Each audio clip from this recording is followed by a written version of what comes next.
Jovem, professor Patrick Feijó vai fazer um resumo aqui explicativo do capítulo 4, itens 3 e 4. Eu te apresento o Taylorismo e o Fordismo. É importante que você entenda que a partir de 1850 nós entramos na segunda Revolução Industrial. E a segunda Revolução Industrial ela é marcada pela expansão das indústrias pelo mundo, onde você tem Estados Unidos, países da Europa, Japão, como novas potências industriais. É a época do petróleo, da eletricidade, do automobilismo e também é a época da necessidade de novas áreas onde você possa ter mercado consumidor e novas áreas fornecedoras de matérias-primas.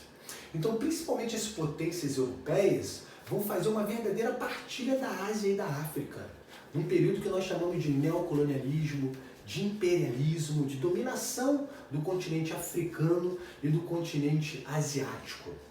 E esse processo imperialista vai levar a um clima de rivalidades entre as potências europeias. Então, de 1850 até 1900, a rivalidade entre os países europeus só vai aumentando. Até que por volta de 1900, os países europeus já estão organizados em blocos antagônicos, ou seja, um grupo de países que estão contra um outro grupo de países. Está aí a Tríplice Aliança e a Tríplice Entente. O mundo começa a ver surgir um movimento que vai levar à Primeira Guerra Mundial, que só vai acontecer em 1914. Mas calma, então por volta de 1900, o mundo está prestes a entrar numa guerra mundial.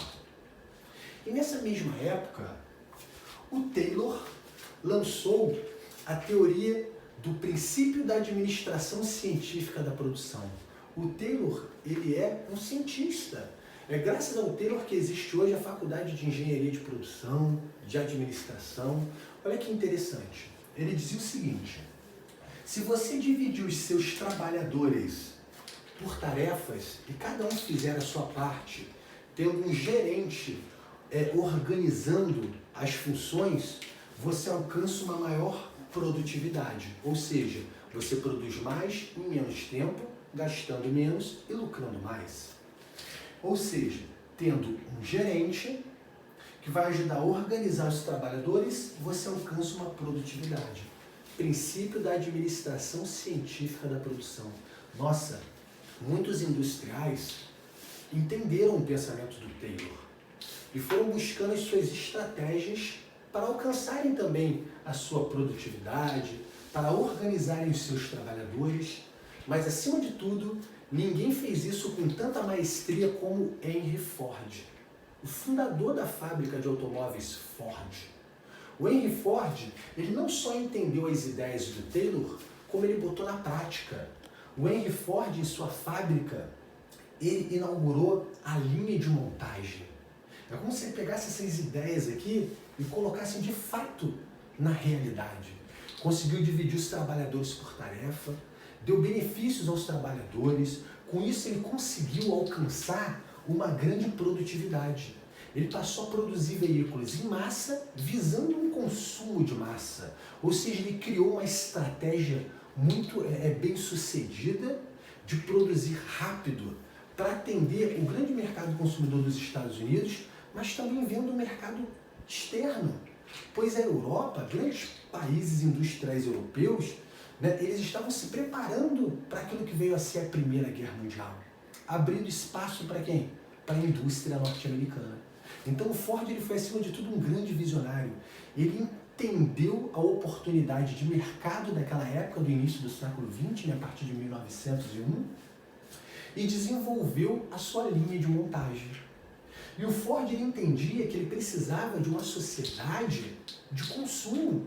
E ele só conseguiria essa sociedade de consumo se o trabalhador tivesse uma remuneração satisfatória a ponto de tornar esse trabalhador o seu consumidor. Então o Ford ele tem uma frase que entrou para a história. Ele dizia assim, eu quero que o meu funcionário seja o meu consumidor. Gente, uma fábrica de automóveis nessa época empregava 100 mil pessoas. Então ninguém jogava para perder. O Ford inaugurou a jornada de trabalho de 8 horas. onde o trabalhador ganhava 8 dólares por hora. Isso na época era muito dinheiro. Só que o Ford ele não era bonzinho. Ele sabia que ele precisava transformar o seu funcionário no seu mercado consumidor. E é assim que a economia cresce.